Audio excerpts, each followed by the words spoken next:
Text evidence is when you're looking back in the text to try and find your answer.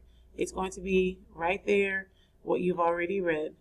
So what I like to do is I like to look at the questions that are going to be asked before I read. That way I have my questions in my mind, and I know if I'm reading and I come across the answer, I can highlight it right then and there. So question number 1 asks us, what student barks like a dog? Question 2, where were the students going? Question 3, if Mr. Swanson figured out who was making the noise, what would the consequence be? And question 4, why did Mr. Swanson decide to walk backwards? So those are the questions that we are looking for, looking for text evidence. Walk on the line. It was about time for PE. The kids were happy. Mr. Swanson was ready for a little break too. Mr. Swanson told his 3rd grade class that they need to walk quietly in a straight line on the red line in the hallway. Mr. Swanson walked near the front of the line. As he turned his back, Martin started hopping like a kangaroo. Henry did a somersault. Katie barked like a dog. So here is our text evidence for question number 1. Katie is the one who barked like a dog. Mr. Swanson angrily turned around to catch the noisemaker or noisemakers. Everyone quickly returned to silently walking on the red line. Mr. Swanson was really frustrated now. He decided to walk backwards down the hall so he could keep an eye on the kids. So again, we know it asked about him walking backwards. So this sentence is giving us our text evidence, because remember, your text is what you read.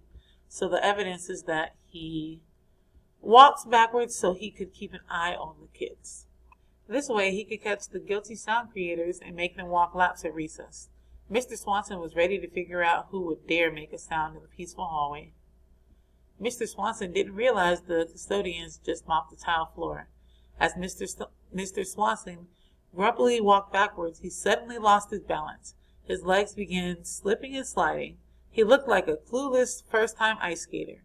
Mr. Swanson nearly did the splits. He fell backwards and landed directly on his bottom.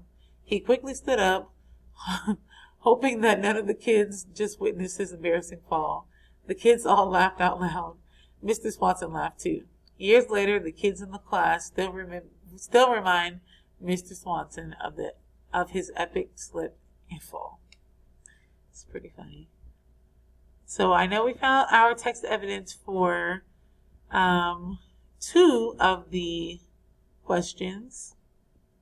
So let's look at question number 3. If Mr. Swanson figured out who was making noise, what would the consequence be? So we're going to go back and look in our text for our answer. I'm going to give you a minute to look and see what did they say the consequence would be if they were caught.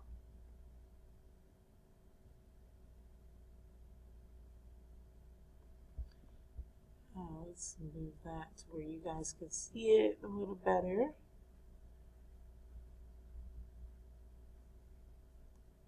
If we were to look at paragraph number 3, we can find our text evidence that lets us know if they were to be caught, he would make them walk laps at recess. And the other question that we did not answer was, where were the students going? So at the very beginning of our story, it lets us know that it was time for PE. So they're going to specials to PE. So when we're talking about text evidence, we want to make sure that we're going back into the text to look for our answer. Usually in person, we want to highlight with the highlighter.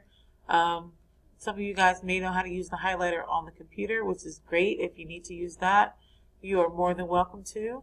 A highlighter is just going to help you see the answer easier in your text. So it's helping you point out your text evidence.